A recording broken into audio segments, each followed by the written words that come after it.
আসসালামু আলাইকুম। আমি জান্নাত। Welcome to my channel. কেমন আছো তোমরা সবাই? আশা করি খুব ভালো আছো। আলহামদুলিল্লাহ আমিও ভালো আছি।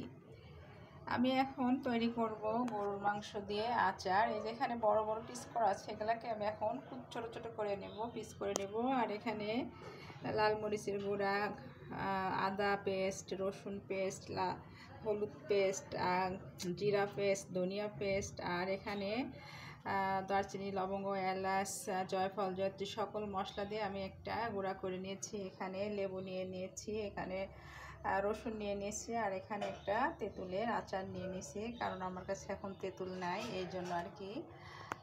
আর এই যে পাঁচফোড়ন দিয়ে শুকনো লঙ্কাটা বেজে নিয়েছি। আমি এই শিলপাটাতে এখন বেটে নেব।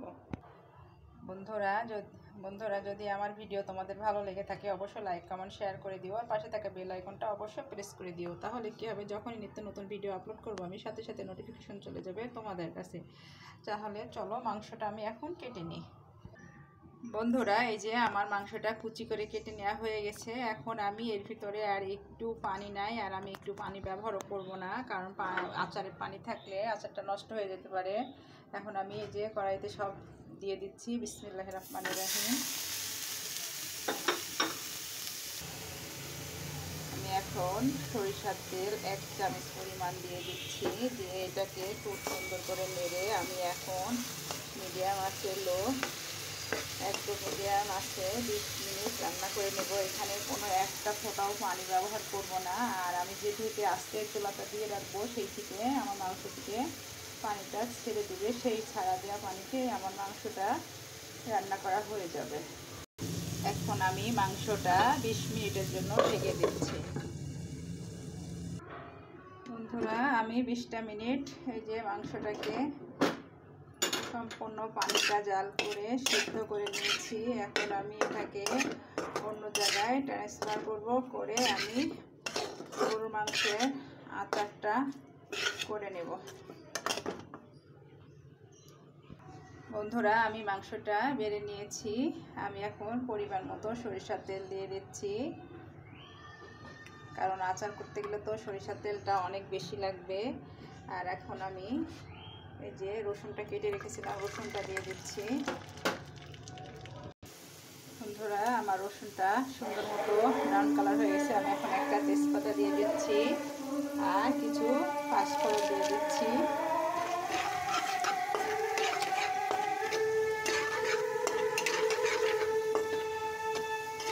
অনেক সুন্দর একটা ফ্লেভার আসছে। বন্ধুরা তোমরা অবশ্যই বাসায় একদিনের জন্য হলেও ট্রাই করবে এভাবে গরুর মাংসের আচার। এবার আমি এর ভিতরে সেই মাংসটা দিয়ে দিচ্ছি। এখন আমি এটাকে আস্তে আস্তে ভাজতেই থাকবো যতক্ষণ না ভালো একটা ফ্লেভার আসে।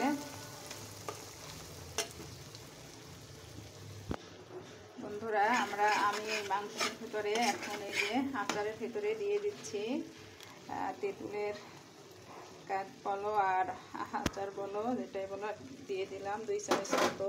আর ভিনেগারের কাজ করবে এই যে লেবুর রসটা দিয়ে দিচ্ছি, অর্ধেকটা লেবু দিয়ে দিচ্ছি আমি, তাহলে টেস্টটা অনেক ভালো আসবে খেতে।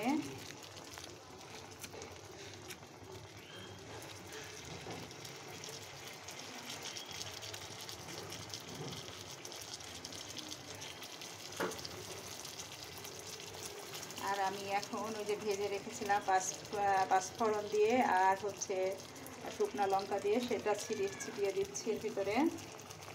আর 1 চামচ পরিমাণ স্বাদ আসার জন্য চিনি দিয়ে দিচ্ছি। এখন এটাকে আমি সুন্দর করে 5 মিনিট নেড়ে নেব।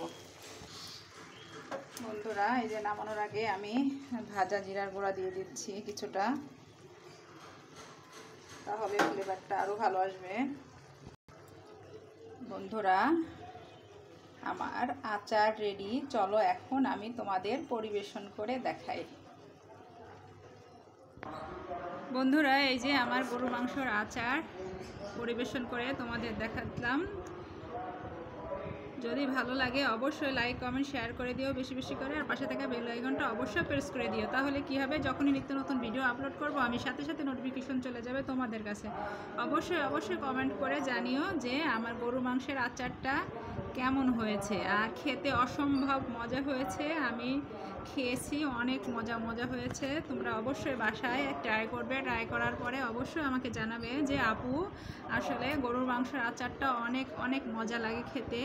এটা তোমরা 6 মাস যাবত রেখে খেতে পারবে, ফ্রিজে রাখলে রাখতে পারবে, বাইরে রাখলেও কোনো সমস্যা নাই। 6 মাস যাবত তুমি রাখতে পারবে, কারণ এর ভিতরে একটা ফোঁটাও পানি নেই।